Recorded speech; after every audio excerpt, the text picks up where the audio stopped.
Đừng để ngôi nhà của anh chị lạc hậu trong năm 2026. Siêu phẩm Chrysler KL567 CNC đã xuất hiện với đẳng cấp công nghệ Đức, được chế tác đẳng cấp từ nhôm hàng không nguyên khối CNC, kết hợp mặt kính cường lực chống trầy, sang trọng, cứng cáp và cực kỳ bền bỉ. Mở cửa một chạm với vân tay siêu nhạy ngay trên tay cầm.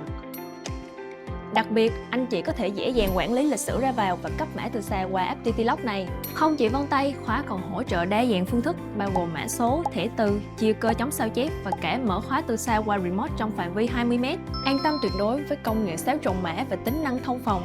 Ngoài ra thì pin còn bền bỉ tới 5.000 lần đóng cửa, đi kèm với cổng sạc USB khẩn cấp, cho nên là dù hết pin thì anh chị cũng không sợ bị nhốt ngoài nhà đâu. Hai tông màu dẫn đầu xu hướng là copper sang trọng và gray tinh tế, phù hợp cho mọi dòng cửa chung cư và cửa gỗ hiện nay. Chrysler KL567 CNC nâng tầm vị thế của gia chủ. Liên hệ khách Trang Home ngay hôm nay để nhận ưu đãi và bảo hành 2 năm chính hãng nhé anh chị.